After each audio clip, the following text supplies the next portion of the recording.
Assalamualaikum warahmatullahi wabarakatuh. Waalaikumsalam warahmatullahi wabarakatuh. Bismillahirrahmanirrahim. Alhamdulillahirabbil alamin wa bihi nasta'inu ala umuri dunya wassalatu wassalamu ala sayyidina Muhammad sallallahu alaihi wasallam.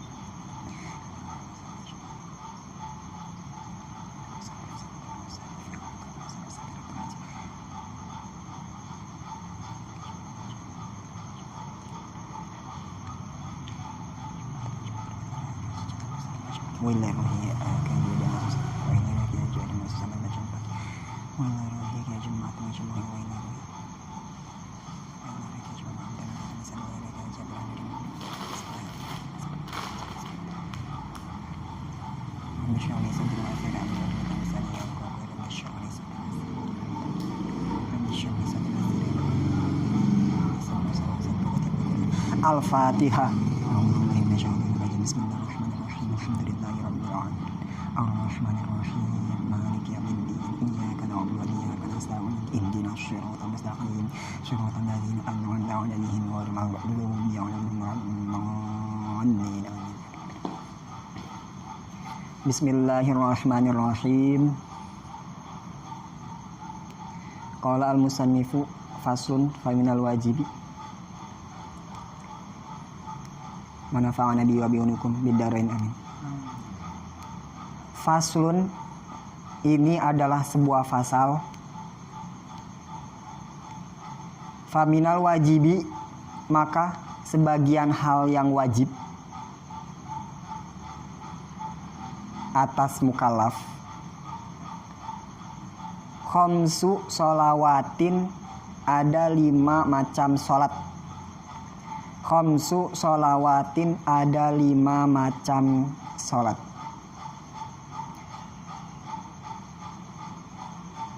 Nah, 5 macam sholat itu fil yaumi wal lailati, ada dalam satu hari, satu malam, sehari semalam.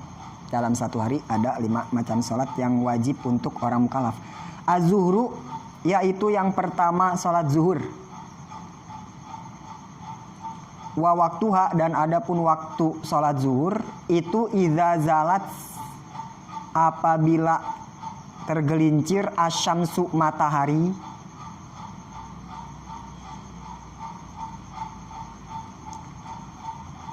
waktu zuhur itu sampai ila masyiri dzilli kulli syai'in, sampai menjadi bayangan mislahu, seperti bayangan benda itu. Ila masyiri dzilli kulli syai'in, sampai menjadi bayangan setiap sesuatu, mislahu, sama seperti benda itu. Ghaira dzillil istiwa'i, yang selain bayangan istiwa, yang selain bayangan istiwa.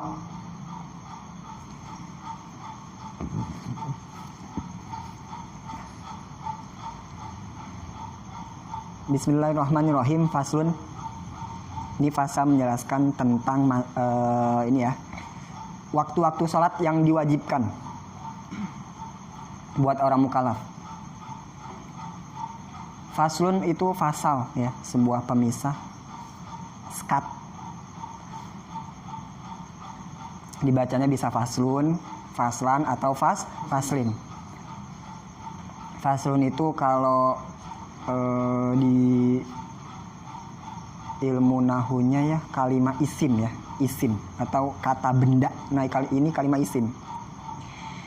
Kalau itu kalimah isim berarti memungkinkan banyaknya perubahan harkat ya. Kalau di bahasa Indonesia kalimah isim ya udah, pokoknya sesuatu yang menunjukkan makna benda ya, atau nama, itu kata benda, itu isim. Tapi kalau di ilmu nahu, isim itu menyangkut dengan i'rabnya, harkat. Nah, kalau kalimah isim, nah memungkinkan untuk bermacam-macam variasi harkat. Kalau isim berarti bisa domah, faslun, bisa fathah, faslan, atau bisa kasroh, faslin. Itu isim. sin. Faminal wajibi, maka sebagian dari perkara yang wajib untuk orang mukallaf. Khamsu shalawatin, ada 5 sholat, 5 macam sholat. Faminal wajibi, ini wajibi dibacanya kasroh ya, akhirnya bi, karena kemasukan, karena ada huruf jarnya min. Asalnya itu min, tapi karena dibaca wasol dengan al-wajibi ada alif lam, jadi yang tadinya min sukun dibaca fathah minal. Ya, tadinya min. Minal min. Nah, karena di depannya ada alif lam, terus dibaca wasol, terus jadi faminal wajibi. Huruf jar berarti kalau ada suatu kalimat yang disandingkan dengan huruf jar, maka huruf setelah huruf jarnya harus kasroh, harus khofad. Ini ciri khofatnya dengan kasroh, wajibi. Faminal wajibi. Sama al wajibi juga kalimat isim. Mana tanda isimnya? Yaitu alif lam. Kalau faslun tanda isimnya, tadi katanya faslun itu kalimat isim, kata benda. Tanda isimnya dengan tanwin. Jadi isim itu bisa kita ketahui apakah ini isim atau bukan. Nah, tandanya salah satunya dengan tanwin, seperti faslun, atau dengan kasroh. Contoh al-wajibi. Berarti al-wajibi di sini adalah kalimat isim. Alif lam, tandanya alif lam, atau dengan kasroh. Faminal wajibi. Maka sebagian dari perkara yang wajib, karena dari kemarin-kemarin kewajiban orang mukallaf banyak. Nah, di sini memakai huruf jar min, karena min di sini untuk memberitahu bahwa kewajiban orang mukallaf itu banyak. Nah, ini sebagiannya gitu, untuk membagi-bagi. Jadi dari sekian banyak kewajiban orang mukallaf yang kita udah kemarin pelajarin dan setelahnya juga bakal ada. Nah, ini sebagiannya. Ini min di sini sebenarnya min itu artinya dari ya, kan minal masjidil haram ilal masjidil aqsa, dari masjid haram ke ilal masjidil aqsa ya, minal masjidil haram ilal masjidil aqsa. Nah, tapi kalau minal wajibi di sini bukan makna min dari yang artinya dari, tapi min di sini maknanya tabyin, membagi-bagi ya, sebagian artinya, sebagian. Jadi min itu artinya banyak ya. Kalau min yang minal masjidil haram ilal masjidil aqsa itu minnya min ibtida, dari sini sampai situ, itu namanya min ibtida. Artinya biasanya diterjemahkan dari. Ada min arti banyak, ada min ibtida yang lugotnya artinya dari. Contohnya minal masjidil haram ilal masjidil aqsa, atau minal baiti ilal madrasah, dari rumah ke sekolah. Pokoknya min yang berlugot, berartikan dari, itu disebut min ibtida. Nah, di sini mungkin minnya bukan min ibtida ya, minal wajibi, tapi minnya disebut min tab'in. Min tab'id, bukan tabin, tab'id. Tab'id ba'dun, sebagian. Tab'id bukan tab'in, maaf. Minnya min tab'id, sebagian artinya, ba'dun, sebagian. Min ba'di ya, min tab'id. Jadi banyak banget. Kalau dalilnya ada di Alfiyah, ba'id wa bayyin wa betadi fil amkinah. Ba'id wa bayyin wa betadi. Pertama min makna ba'id. Ba'id wa bayyin wa betadi. Nah, wa betadi ibtida yang tadi. Jadi min itu banyak banget maknanya. Sebagiannya itu yang tadi. Nah, ini min di sini berarti maknanya apa? Min ibtida apa min litab'id? Untuk yang artinya dari apa sebagian? Nah, tab'id karena artinya sebagian, sedang menjelaskan sebagian kewajiban dari banyaknya kewajiban. Nah, di sini memakai huruf jar min, makanya minnya juga bukan min ibtida atau min yang lain, tapi min tab'id, sebagian. Jadi menandakan bahwa kewajiban orang mukallaf banyak. Nah, ini sebagiannya gitu. Apa kewajiban orang mukallaf? Sebagiannya itu ada 5 macam sholat. Fil yaumi walailati, dalam satu hari semalam. Nah, berarti orang mukallaf yang udah balik, udah berakal, satu hari semalam itu wajib ada sholat fardu. Sholat yang 5. Sholat 5 waktu. Khamsu sholawatin.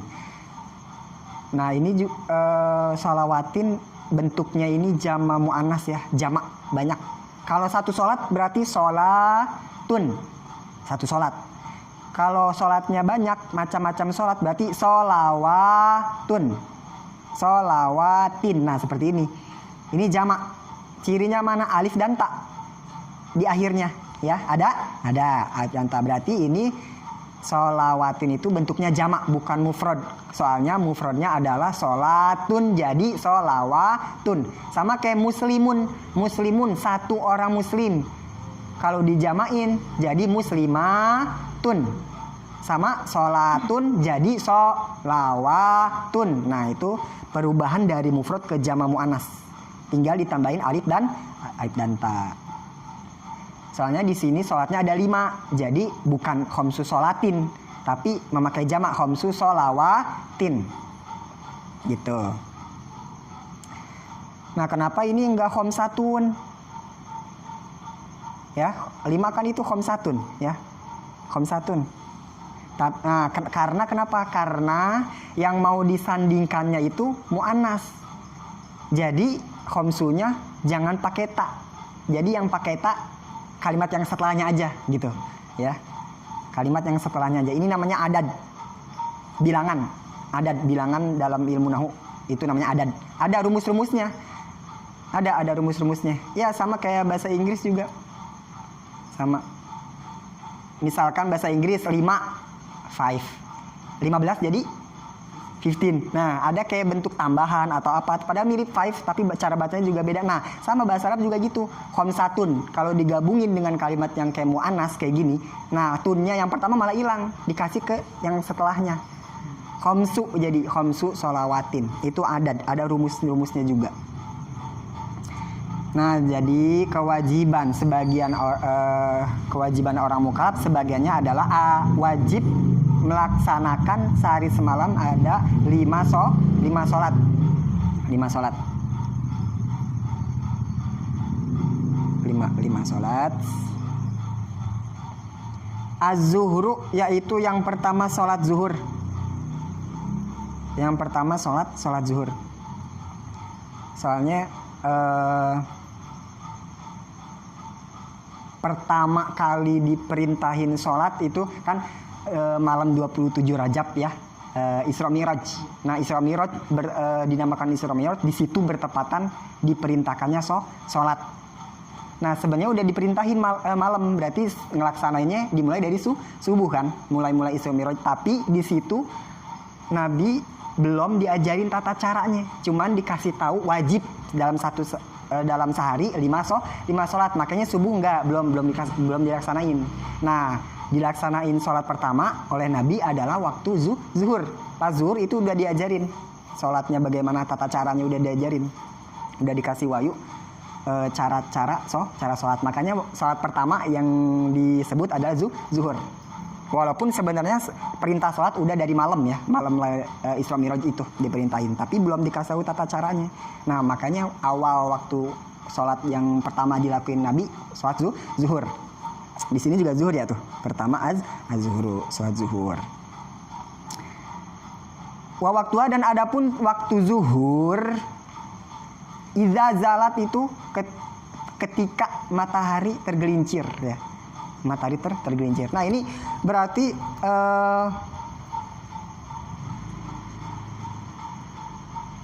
bab waktu sholat berarti ini. Nerangin waktu sholat berarti ini. Nerangin waktu-waktunya sholat. Soalnya kan yang udah kita tahu bahwa sholat itu perangkatnya banyak ya, nggak langsung sholat aja eksekusi, tapi perangkat-perangkatnya sholat ada, sebelumnya ada ya. Kan hukum itu kan ada hukum syara, itu kan ada hukum syara taklifi, ada hukum syara wad'i. Nah setelah kita tahu sholat sehari itu kewajibannya ada 5, berarti kita harus tahu juga hukum syara wad'i, pelaksanaannya, tata cara. Ada di hukum syara wad'i, syaratnya gimana, syarat sholatnya, apalagi sebab-sebabnya apa yang menimbulkan wajibnya sholat. Dan ketiga terakhir penghalang, mani', penghalang yang membuat kita tidak melaksanakan sholat. Nah, ini menjelaskan tentang waktu sholat, yang mana waktu sholat itu menjadi syarat sah sholat. Berarti ini lagi ngejelasin tentang syarat sah sholat ini. Syarat sah sholat. Syarat sah sholat. Jadi syarat itu hukum buat yang itu ada 3 ya. Syarat, sebab, dan mani, penghalang. Nah, syarat apa itu syarat? Syarat itu ma yalzamu min adamihil adam wala yalzamu min wujudihil wujud. Itu yang disebut syarat. Ma yalzamu min adamihil adam wala yalzamu min wujudil wujud. Apaan itu syarat? Yaitu setiap perkara yang apabila itu tidak ada, maka tidak akan ada perkara lain. Itu syarat. Setiap perkara yang apabila itu tidak ada, maka tidak akan ada perkara lain, ya. Dan jika itu ada, dan jika itu pun ada, belum tentu ada perkara lain. Itu syarat. Setiap perkara kalau itu tidak ada, maka tidak akan ada perkara lain. Dan jika itu ada, belum tentu ada perkara lain. Nah, itu syarat. Nah, ntar nyambungnya ke sini, ke waktu-waktu sholat. Seperti contoh misalkan syarat itu tadi, syarat itu ya, seperti itu. Contoh misalkan misalkan mau misalkan mau kerja ya, mau kerja. Udah lulus kuliah nih, mau kerja. Syarat kerja salah satunya ada apa sih namanya? Kayak nilai dari kuliah gitu ya. Ijazah gitu lah. Ada ijazah dari kuliah gitu. Nah, berarti ijazah itu yang buat kita diterima di pekerjaan, berarti ijazah itu syarat. Suatu syarat. Nah, berarti kalau ijazahnya ini nggak ada, berarti nggak bakal diterima kerja. Ijazah ini seperti sebuah syarat. Kalau mau kerja berarti harus ada syarat, harus ada ijazahnya. Nah, ijazah berarti syarat.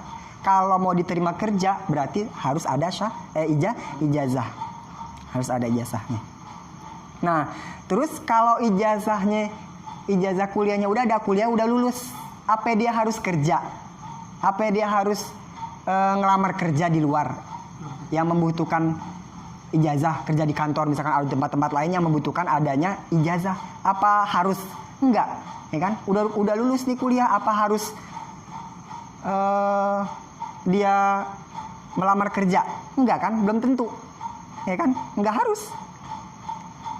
harus, bisa aja dia mau cari kerjaan sendiri, atau bisa aja dia mau pesantren, ya kan? Enggak harus. Nah, itu syarat seperti itu. Ijazah misalkan syarat, ya, nggak bakal diterima kerja kalau nggak bakal ada ijazah ini.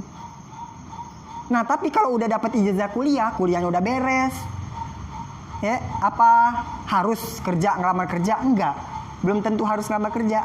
Siapa tahu aja dia mau pesantren, siapa tahu aja misalkan perempuan mau langsung nikah, ya kan? Nggak harus. Nah, sama kayak itu syarat. Seperti misalkan wudhu, contohnya. Wudhu itu syarat untuk sholat, ya. Nggak bakal sah sholatnya, nggak bakal ada sholat kalau nggak ada wudhu.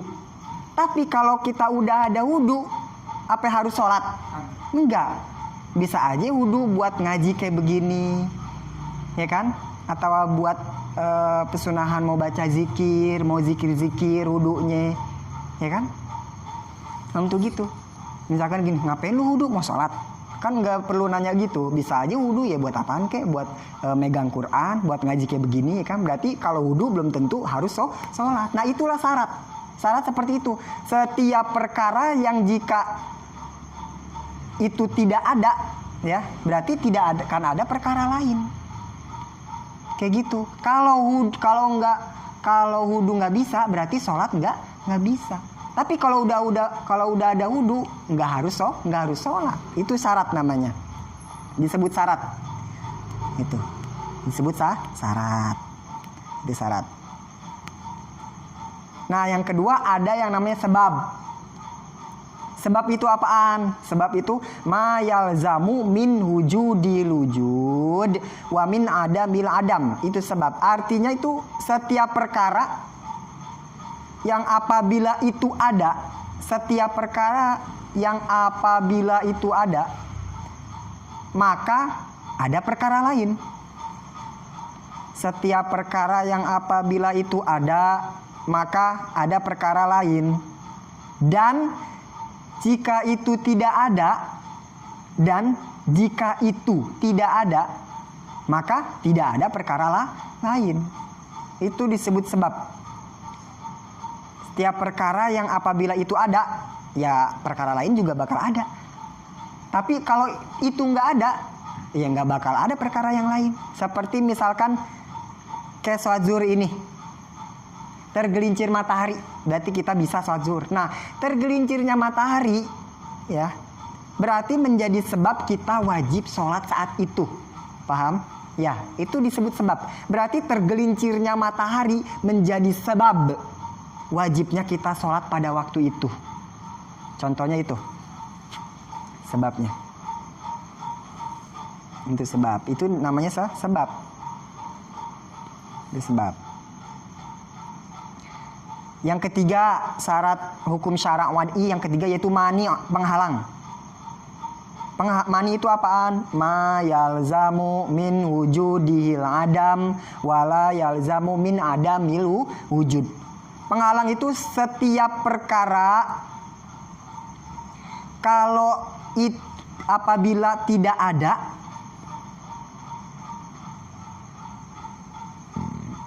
setiap perkara apabila ada, ya maaf, setiap perkara apabila ada maka menyebabkan tidak ada. Setiap perkara yang apabila itu ada maka menyebabkan tidak ada. Ini penghalang, ya, penghalang.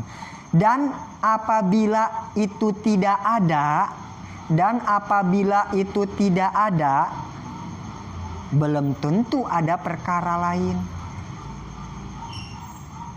Dan apabila itu tidak ada, belum tentu ada perkara lain. Itu namanya penghalang. Misalkan wanita, headnya wanita dalam sholat, ya. Contoh wanita head dalam sholat. Nah,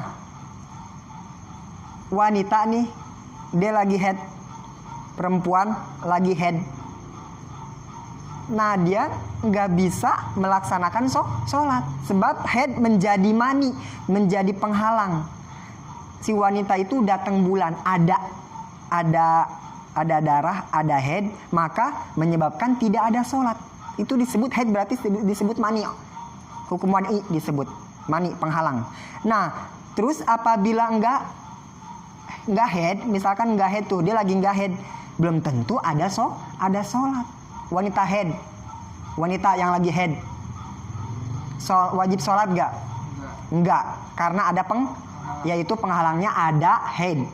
Tapi kalau dia lagi nggak head pun, belum tentu dia apa?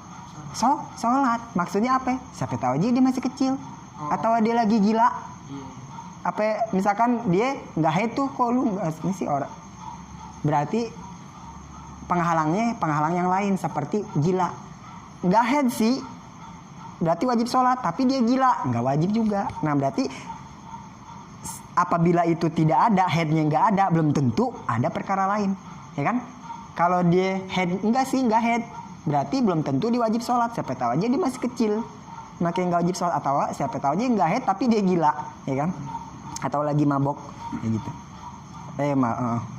Nah, itu disebut penghalang.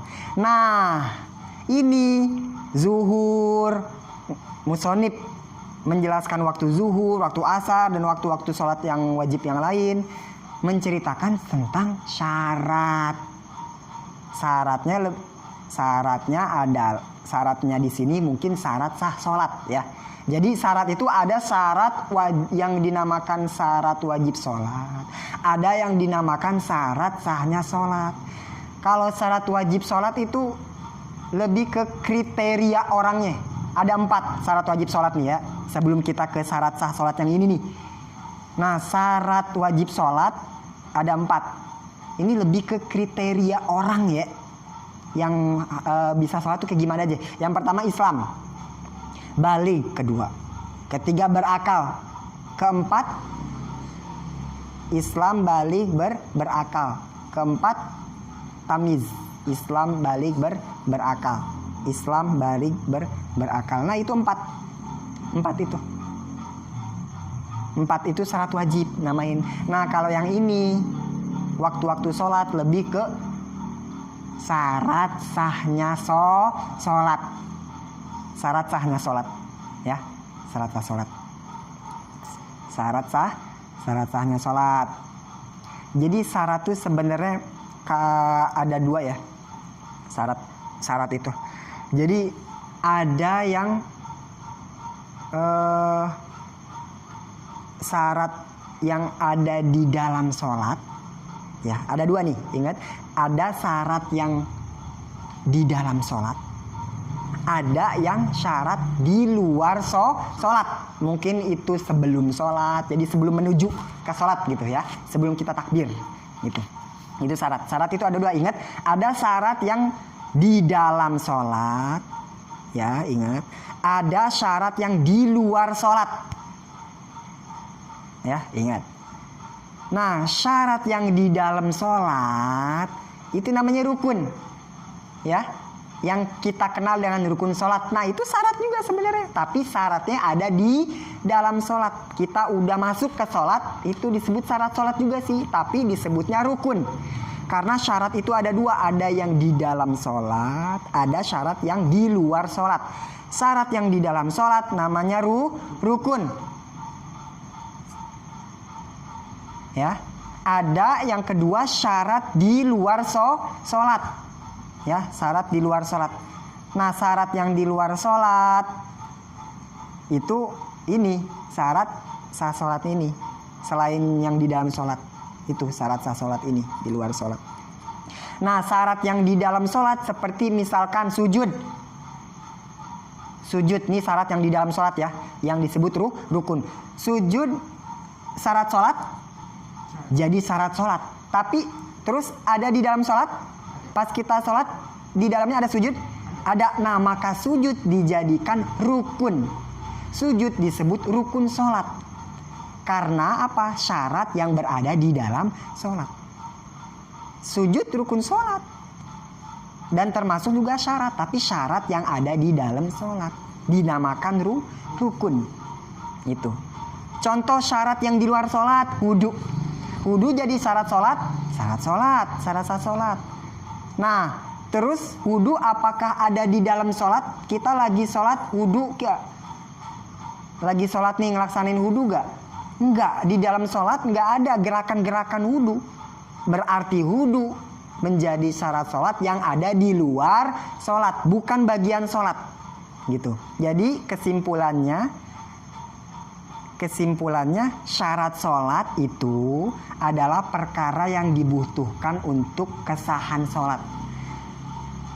Kesimpulannya syarat sholat yaitu perkara yang dibutuhkan untuk keabsahan sholat, keesahan sholat. Ya, itu syarat sholat. Simpulnya adalah perkara yang dibutuhkan untuk kesahan sholat, tapi bukan bagian sholat. Titik. Perkara yang dibutuhkan untuk kesahan sholat, tapi bukan bagian dari sholat. Walaisa minha. Itu disebut syarat sholat. Kayak tadi wudu.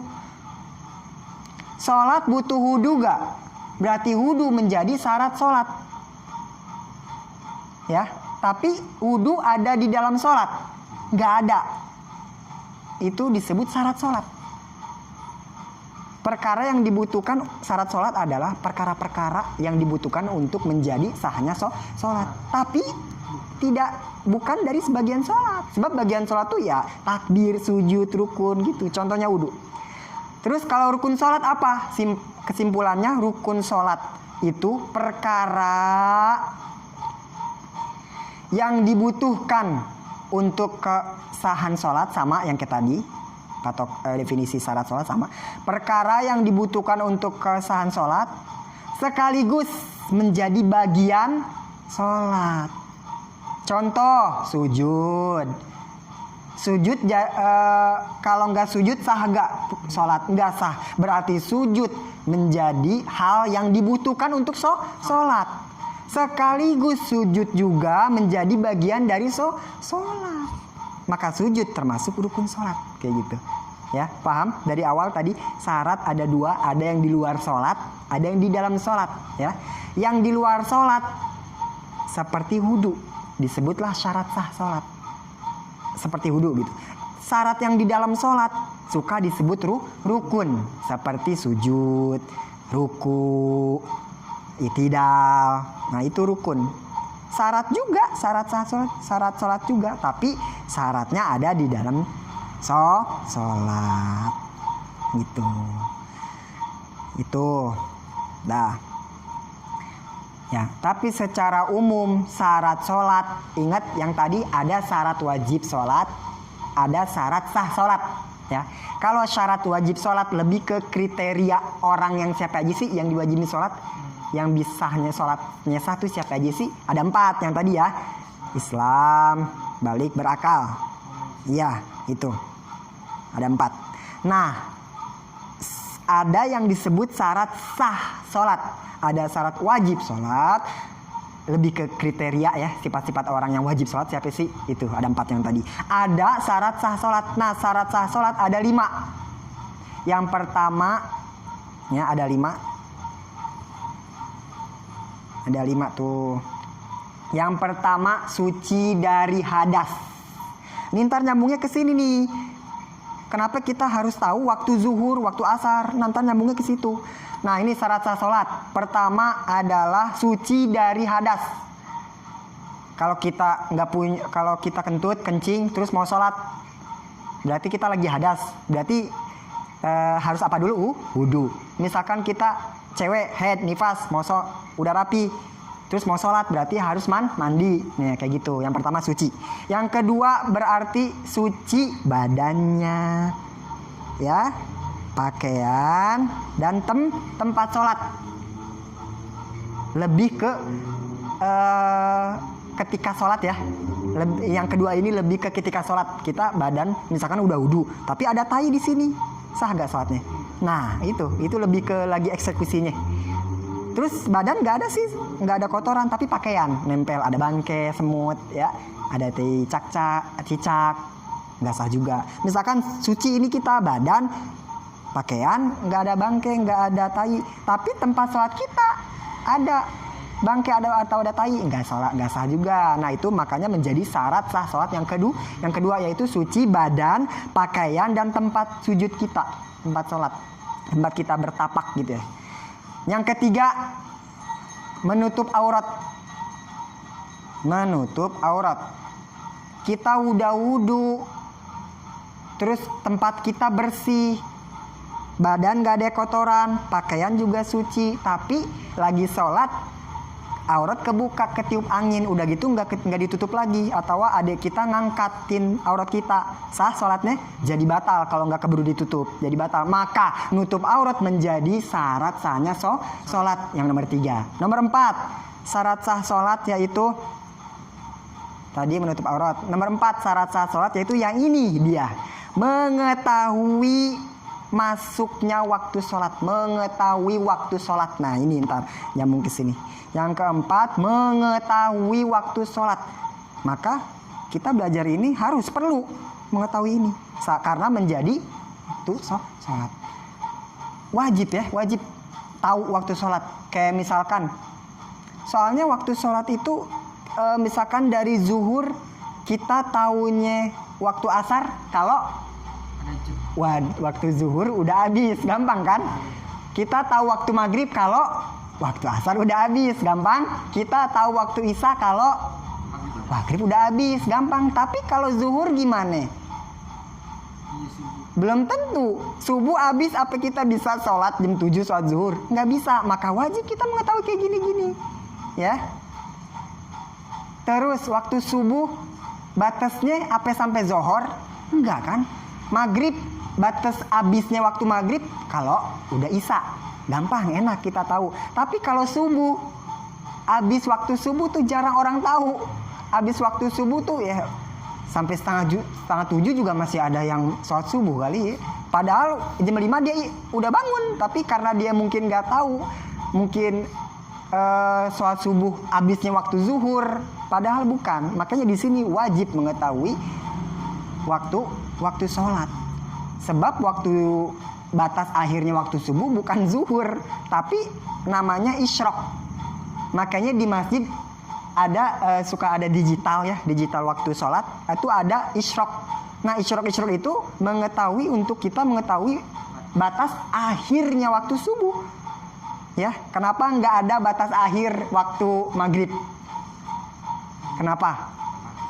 Karena asar. Karena ada isya, ada asar yang dempet. Kenapa nggak ada batas akhir waktu zuhur? Karena asar, ada waktu asar. Ya, paham? Kenapa nggak ada batas akhir waktu maghrib? Ada waktu isya. Makanya di situ ada isyraq. Coba dah lihat digital di masjid pasti ada syuruk atau isyraq.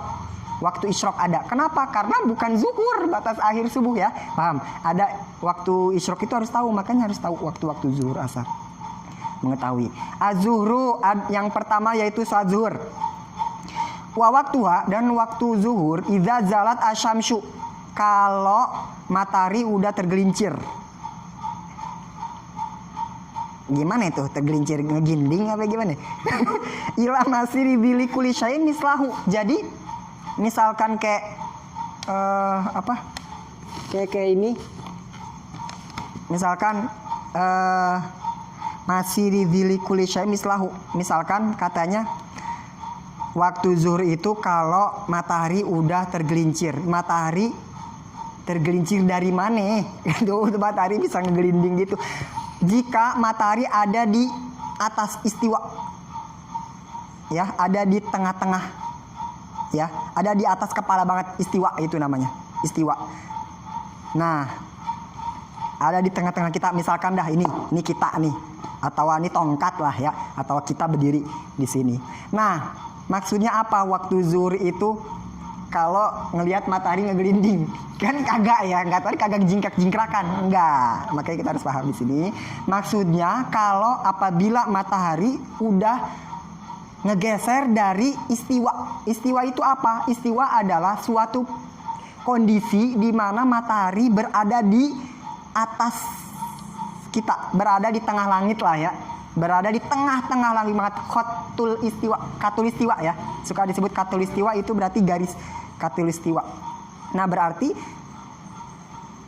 istiwa itu posisi di mana matahari ada di tengah-tengah langit, berarti ada di atas kepala kita. Misalkan ini tongkat atau kita nih.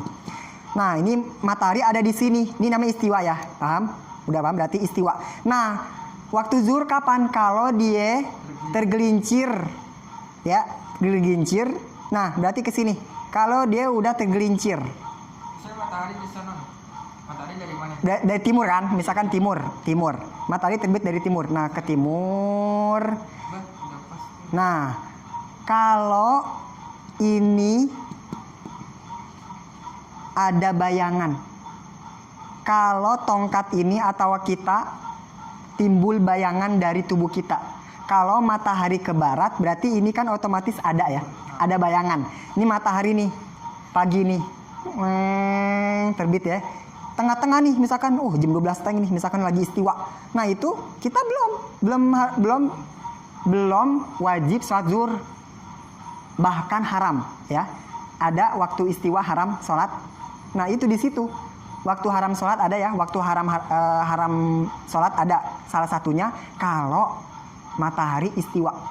Kalau lagi istiwa. Maksudnya apa istiwa? Yaitu matahari ada di tengah kita. ada di atas kepala kita banget. Berarti kalau kita misalkan berdiri di situ atau tongkat kita acukin ke situ, nggak ada bayangan apapun. Kalau matahari di sini kan nggak ada bayangan apapun, bener? Paham ya? Ini tongkat atau kita berdiri di situ. Kalau kita mau tahu cara waktu zuhur. Nah, caranya apaan? Lihat aja, kalau mataharinya di atas sejajar sama atas kepala kita, otomatis nggak ada bayangan. Kalau kita diri di situ belum ada bayangan, berarti itu belum wajib masuk waktu sholat, malah haram. Di situ nggak boleh haram sholat. Nah, di mana diwajibkan waktu zuhur? Ketika matahari udah ngegeser ke barat berarti dong, ya kan? Ke barat. Nah, dan tongkat ini timbul bayangan. Pokoknya ada bayangannya. Ada bayangan di sini, ya. Ada bayangan dikit aja di sini. Itu udah masuk sholat. Ada bayangan dikit aja, berarti udah masuk waktu sholat zuhur. Kalau ada tongkat atau kita berdiri di situ dan belum ada bayangan apapun, soalnya berarti itu menunjukkan matahari ada di tengah-tengah langit, ada di sejajar dengan kepala kita. Berarti itu belum masuk waktu sholat. Itu disebut istiwa, tengah. Nah, diwajibin sholat kalau matahari tergelincir otomatis menimbulkan bayangan pada benda ini. Nah, itu ada bayangan aja dikit, ada bayangan, itu masuk waktu sholat. Kalau belum ada bayangan berarti itu belum masuk waktu sholat, malah haram. Itu. Makanya menunggu waktu sholat zuhur adalah tergelincirnya matahari. Nah, sampai kapan waktu sholat zuhur itu bisa dilakuin? Misalkan nggak bisa langsung lakuin nih, udah ada bayangin dikit, ada kerjaan atau ada apaan, belum bisa nih kita ngelaksanain, padahal udah loh, udah tergelincir itu matahari, kan itu wajib kan. Tapi ada waktu-waktu pilihan, nggak bisa waktu sekarang berarti entar. Sampai kapan tapi batas waktu zuhur? Ila masiri dzilli kulli syai'in mitlahu, sampai bayangan, ya, sampai bayangannya menyamai benda ini. Sampai bayangan menyamai badan kita diri di situ. Tadi waktu sholat zuhur kalau ada bayangan dikit itu udah masuk ya, udah masuk. Nah, kalau bayangannya udah full banget sampai sini, berarti sampai setinggi ini tuh, sama banget. Nah, itu habis berarti nanti masuk waktu sholat asar jam 3. Nih, ini udah ada bayangan dikit nih, misalkan bayangan ya, azan apa? Zuhur. Nah, set bayangan ke sini, kita diri di situ kok udah sama tubuh kita tuh, bayangan panjang sama, berarti masuklah waktu asar. Ya. Sholat zuhur berarti udah nggak ada lagi, udah nggak bisa adaan lagi, ya, karena bayangan sudah menyamai benda itu. Maksudnya ila masiri dzilli kulli syai'in mislahu artinya sama. Bayangannya mislahu sama seperti benda itu. Mislahu artinya sama. Nah, jadi sholat zuhur tadi apa? Kalau tergelincirnya matahari berarti ada bayangan dari tubuh kita, ada bayangan, itu udah masuk waktu sholat. Kalau ada bayangan berarti menandakan matahari sudah tergelincir ke samping. Ya, paham? Kalau matahari udah tergelincir ke samping berarti otomatis dia nyorot ke sini dan ada bayangan dikit. Nah, itu udah masuk waktu sholat. Ada bayangan aja, itu udah masuk waktu sholat. Sampai kapan? Sampai bayangan ini menyamai benda ini, panjangnya sama, nah itu berarti batasnya waktu itu sampai situ. Habis berarti itu waktu asar. Kalau bayangan kita udah full banget, kok sama sih? Biasanya kita kalau jam 3 suka keluar ya, bayangan sama, atau jam 4 aja udah sama banget ya, malah panjangan lagi, ya kan? Nah, itu. Kita kalau keluar jam 3, setengah 4 tuh kita keluar sama kita tuh, motor sama kayak motor, bener gak? Sama banget, motor tuh bener udah hidup aja gitu. Orang motor itu sama, bentuknya sama. Nah, itu berarti kita harus tahu itu berarti jam 3-an, setengah 4, jam 4 ya. Kalau badan kita atau benda-benda motor sama bayangannya menyamai, berarti itu jam setengah 4 asar. Berarti habis waktu zuhur gitu. Itu ini makanya jadi syarat ya. Jadi syarat sahnya sholat. Pertama apa tadi? Suci. Terus kedua suci badan ya.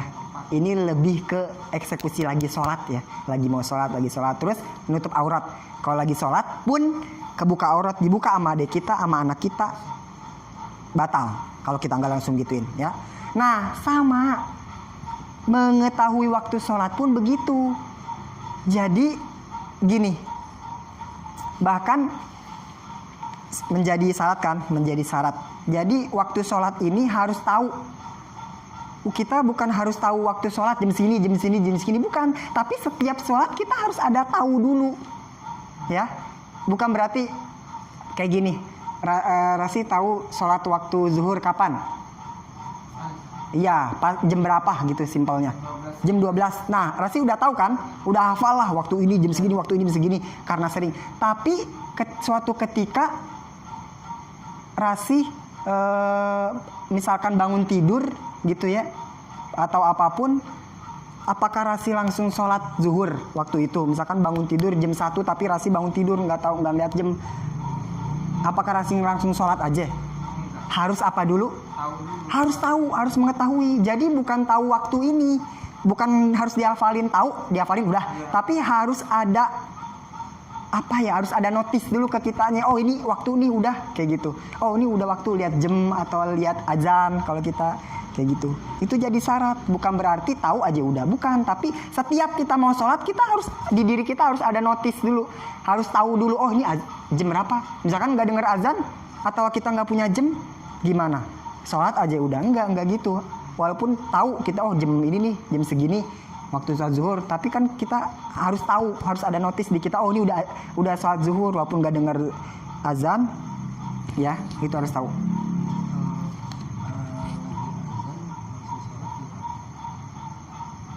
Azan, oh iya itu berarti udah masuk.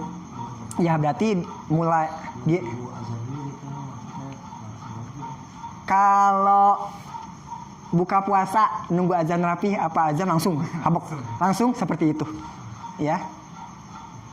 Buka kita dari fajar sampai maghrib buka nunggu azan dulu enggak, malah beduk aja lah, habek langsung, belum azan tuh orang baru beduk, baru kita udah makan aja. Nah seperti itu sholat, tapi kan ada adab, ada etika sholat ya kan, menunggu azan rapi dulu, sabar banget.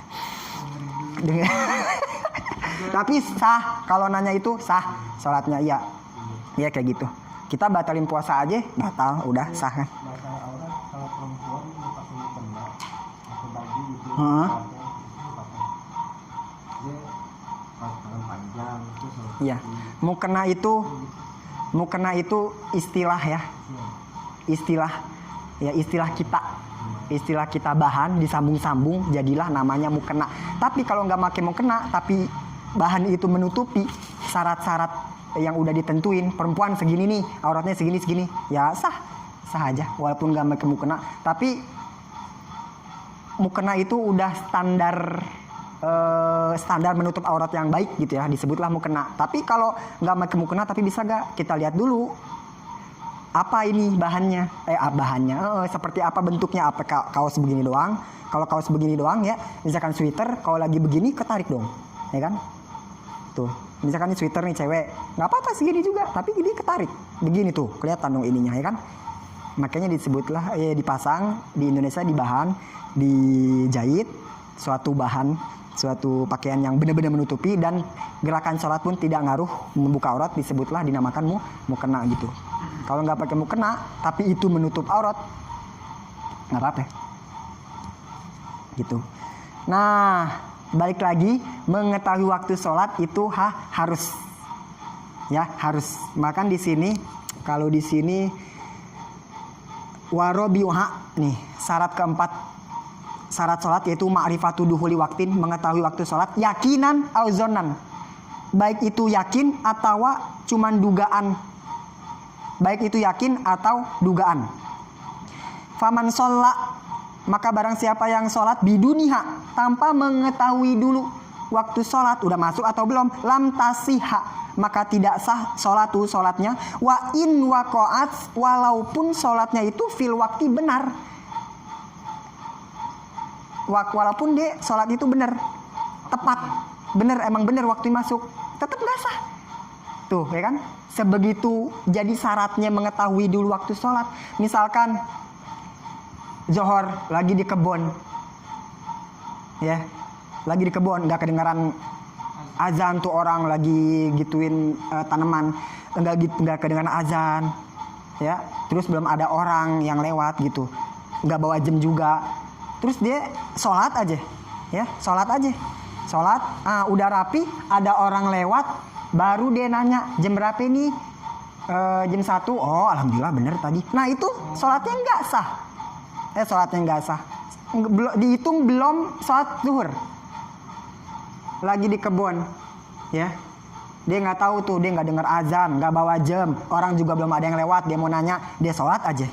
Sholat. Udah rapi sholat, baru ada orang lewat. Dia nanya, jam berapa? Jam 1. Oh, alhamdulillah tadi. Bener berarti gue sholat jam 1.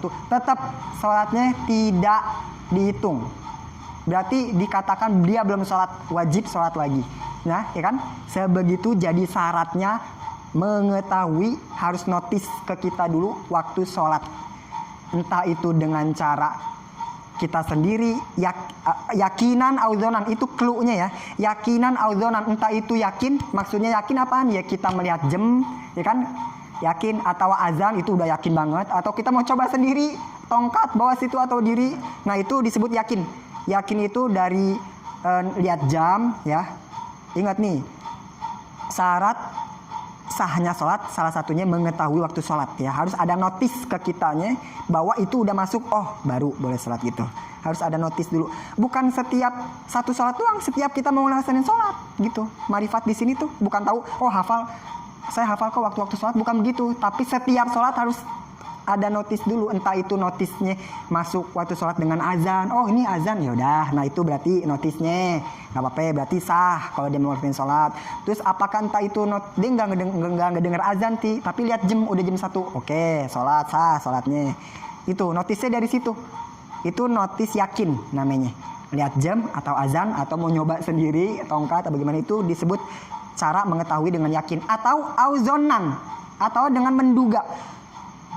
Zonan, menduganya tapi harus gimana? Menduganya juga harus usaha, harus dengan usaha. Misalkan kayak gini,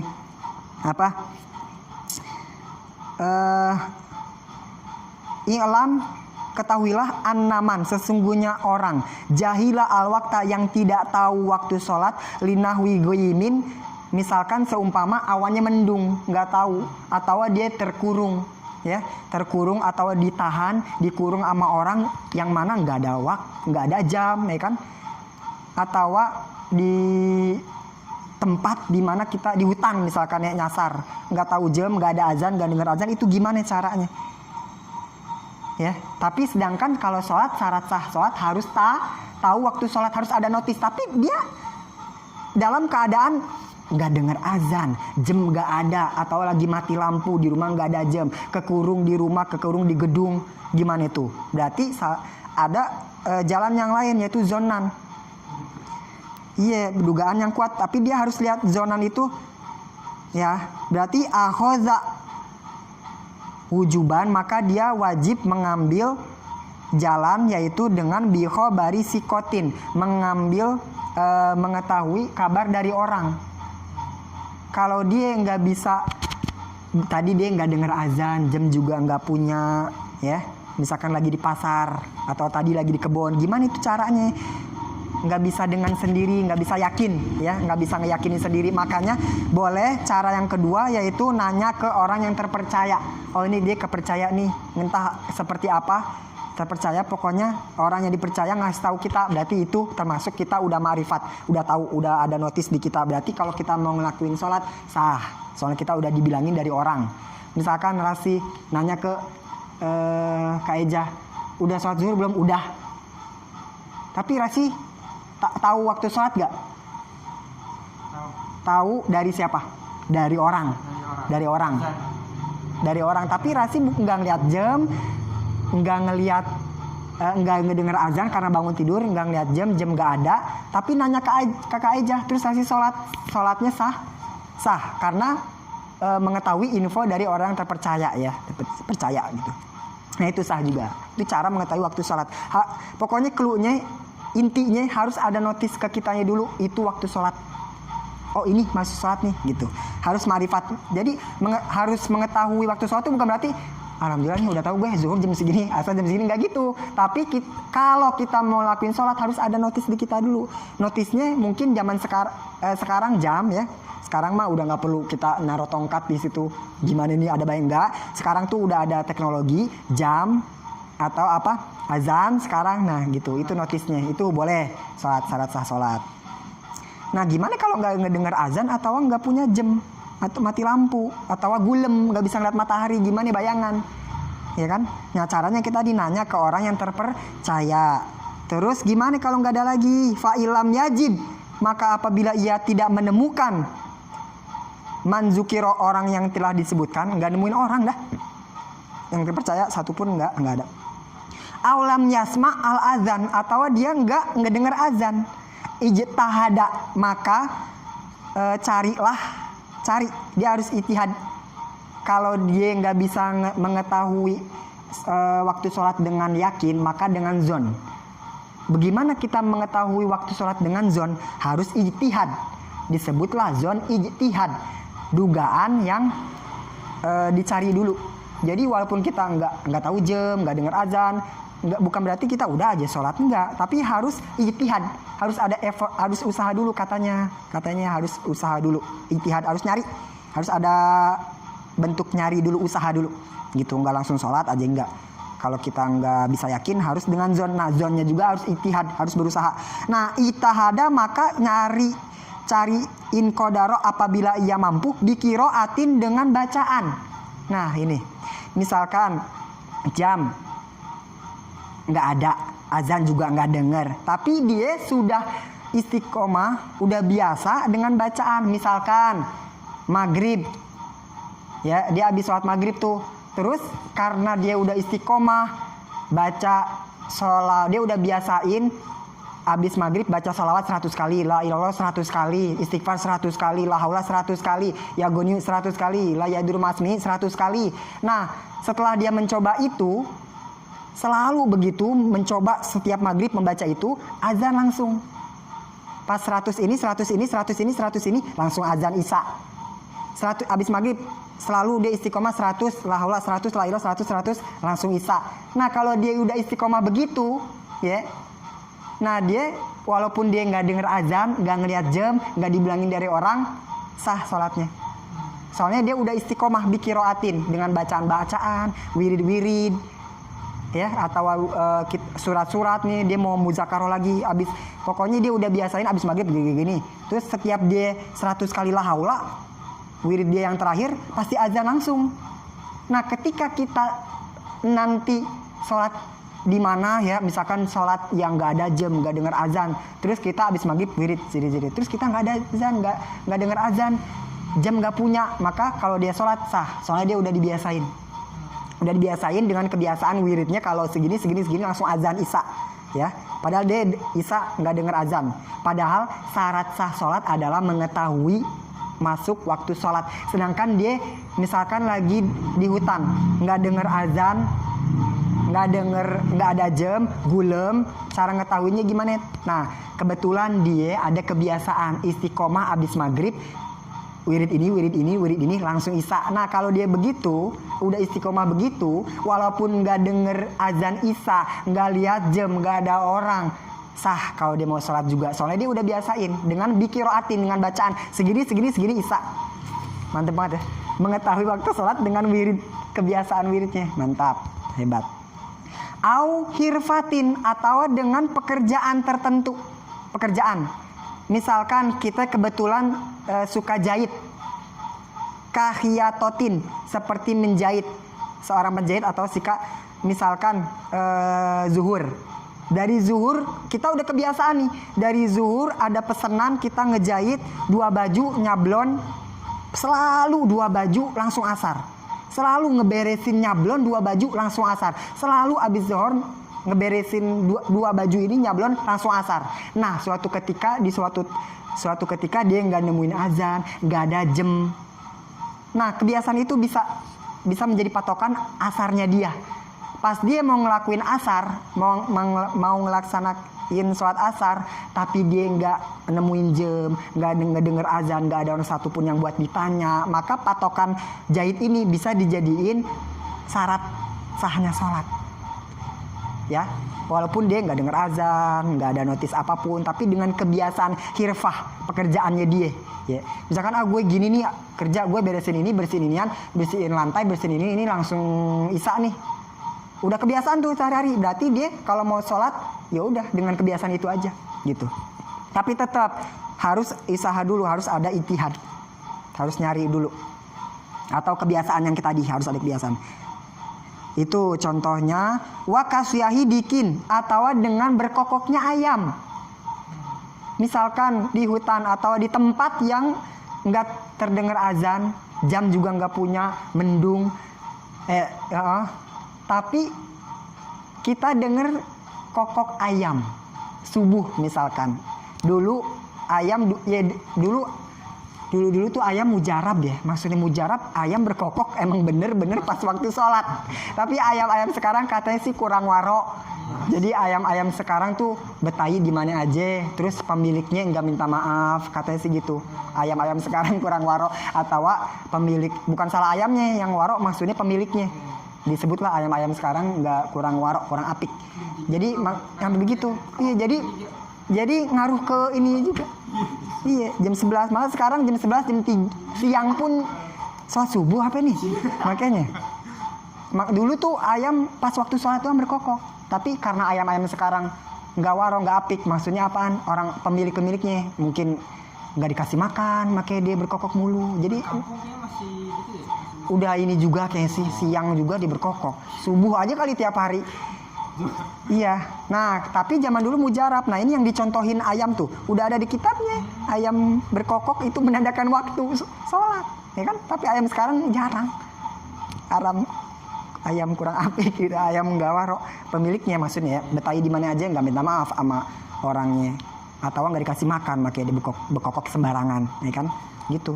Tapi zaman dulu makan di kitab pun dijadikan contoh. Dijadikan patokan masuk waktu sholat, ya kan? Syarat sah sholat, sebagian syarat sah sholat adalah mengetahui waktu sholat. Bahkan ayam pun dijadikan patokan masuk waktu sholat, gitu katanya. Itu bisa dijadiin patokan kalau nggak denger azan atau jam, ayam bisa dijadiin patokan untuk sholat kita sah. Gitu, nggak apa-apa, nggak ngeliat jam, nggak denger azan, notisnya dari ayam, nggak apa-apa, gitu.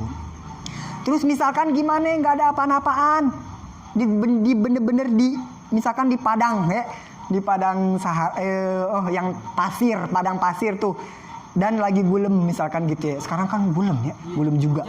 Iya, malah hujan tuh. Di padang pasir misalkan ayam kagak ada, misalkan orang kagak nemu, ini matahari juga nggak memungkinkan, susah diprediksi gitu, jam juga nggak ada, gimana HP nggak ini, nah gitu gimana, ijtihad juga susah ya, yakin nggak bisa, ijtihad nggak bisa, apalagi yakin, ijtihad aja susah, zon ijtihad. Nah berarti tetap wajib sholatnya lihurmatil